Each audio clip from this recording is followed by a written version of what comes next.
Welcome to the McLean Syndicate Food and AgTech Outlook for October 2025. First and foremost, starting with macro trends, we see that global food demand continues to grow by about 2.8% per year. And this is led mostly by Asia and sub-Saharan Africa, where population and urban growth are driving higher consumption. And at the same time, input costs, climate change, and energy prices are putting pressure on global food supply. Warmer seasons in northern regions offer some short-term benefits, but droughts and heat stress in other parts of the world are keeping yields unstable. And because of this, more farms are adopting AI-based crop monitoring, gene editing, and robotics, which are helping cut water and fertilizer use while also improving output and reliability. Moving next to the funding landscape, we've seen funding stabilize actually after the big jump in 2021. Global agri-food-tech investment dropped from about 53 billion US dollars in 2021 to around 16 billion in 2024, which is a major correction before leveling off this year. And there are fewer deals overall now, and investors now putting money into projects with clear payoffs and proven business models. And there's also stronger interest in automation, efficient crop inputs, and supply chain technology, while larger, more speculative projects have been slowed down. And valuations remain 40 to 60% lower than in 2021, and many companies are raising capital at similar or reduced prices compared to previous rounds. And since public markets are so quiet, most activity now happens through private credit and structured financing, with investors prioritizing sustainable and measurable returns. So looking at our hype cycle, it's clear that the market has matured. We have bio inputs, biomass fermentation, and B2B marketplaces, for example, placed with high expectations, while on the other hand, we have indoor farming, plant-based alternatives, personalized foods, food coaching, etc.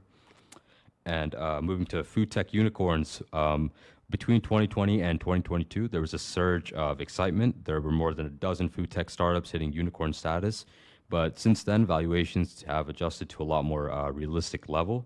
And we've moved past the phase of investing based on concepts and shifted more towards a focus on real performance and proven growth.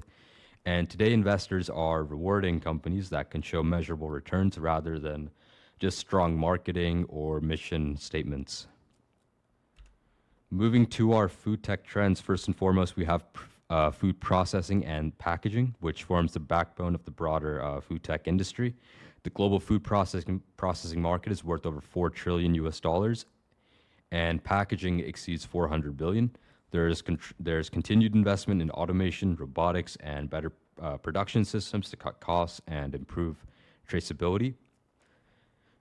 Paper and paperboard now make up about 30% of global packaging, and this is a result of new environmental standards and changing consumer preferences. But some challenges that still remain are prices for materials like paper and plastics fluctuate. High energy costs and limited recycling capability still reduce profit margins. And for investors, this area provides a steady, efficiency-focused opportunity, one that prioritizes reliability and sustainability over fast expansion. Next is food distribution, which is something that's seen major digital transformation since 2020. Online grocery delivery and food apps have become a normal part of life in most urban areas. Meanwhile, cloud kitchens and dark stores are shortening delivery times and increasing menu options. And despite all that progress, profitability is still difficult here because of transportation costs, logistics, and labor shortages, which all continue to cut into margins. And as a result, larger platforms are buying smaller regional players to reduce costs and reach more customers. And over time, we expect integration between retailers and logistics providers, with data analytics helping make deliveries faster and more affordable. Next, moving into alternative proteins, this is a market that's worth about 25 to 30 billion US dollars. This is a category that grew quickly over the last few years, but it's now slowing down as it matures. Sales have increased by about 9% since 2020, but total volumes have actually dropped down about 13%, meaning people are spending more but buying less often. And roughly 40% of Americans have tried plant-based meats, but repeat sales remain low due to cost and taste issues. And growth here has shifted towards protein ingredients, hybrid blends, and animal feed applications, which tend to have a lot more stable demand. And the focus here is now less on hype and more on nutrition, quality, and sustainable production, which is a lot more healthier of a direction for this industry. Moving next to food service and kitchen tech, adoption here is strongest amongst fast food chains, cafeterias, and city restaurants that rely on automation to keep costs low. And a lot of large equipment makers actually control nearly 40% of the global smart appliance market. And we're seeing wider use of robotic fryers, drink dispensers, and self-service kiosks, along with software that helps track inventory and forecast demand. And these upgrades help save time, help businesses save time, reduce waste, and maintain consistent quality, instead of making them practical investments instead of experimental tech for investors. Now on to food waste reduction. An interesting fact is that around 1/3 of all food produced globally ends up wasted every year, which costs billions of dollars. And retailers now addressing this with AI-based pricing systems and better forecasting tools, while consumers are embracing apps that resell surplus food, surplus meals, or upcycled food. And the biggest opportunities here are with enterprise-level waste reduction systems that integrate directly into grocery and restaurant supply chains, which cut costs and also help sustainability goals. So moving into our ag tech trends, starting things off with precision agriculture. This area continues to be continues to deliver reliable results, especially for large farms.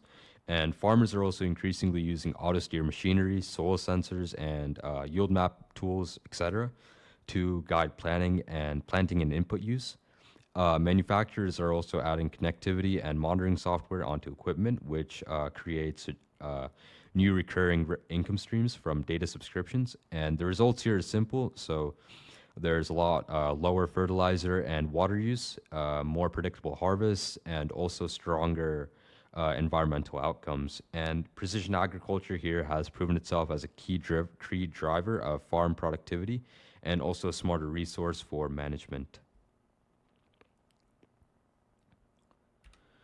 Next, on to drones and robotics. The agricultural drone market is worth about 2.7 billion US dollars, and robotic tractors and harvesters add roughly 17 billion more.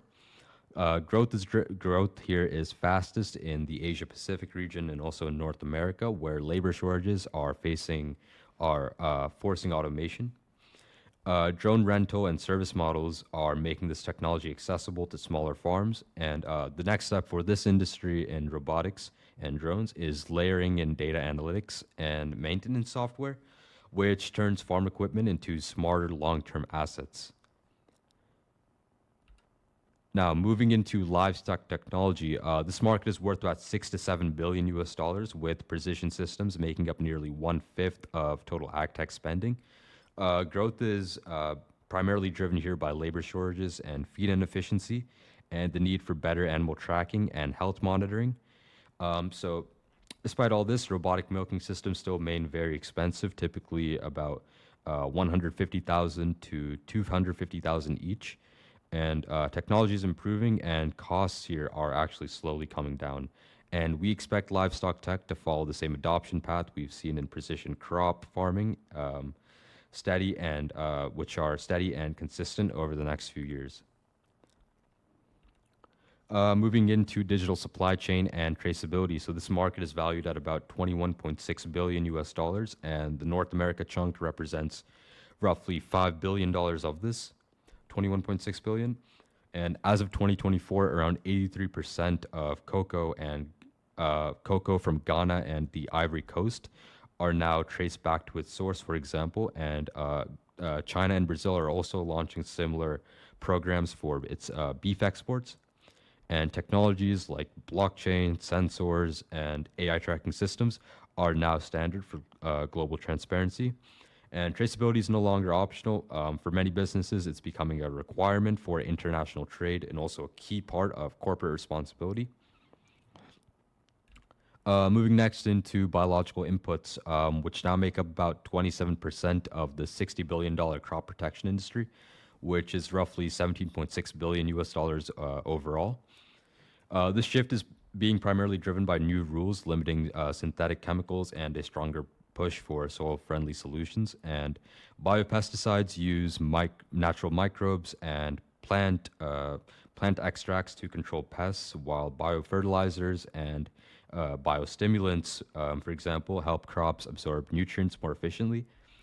And together, these products are helping farms boost yields while also meeting with environmental standards. And this is a very clear balance between sustainability and also profitability.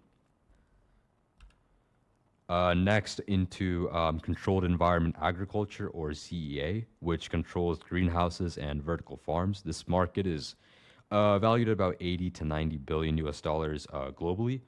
And after rapid expansion from 2020 to 2022, many firms have actually consolidated down.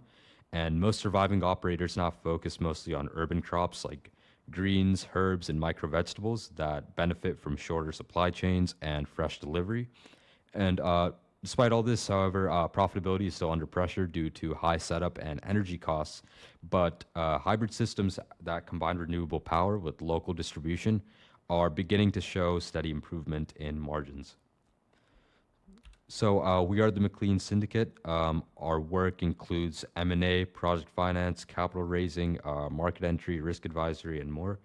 And we work across various sectors. We work in real estate, infrastructure, technology, agriculture, and many more. And if you have any inquiries, be sure to reach out. Thank you.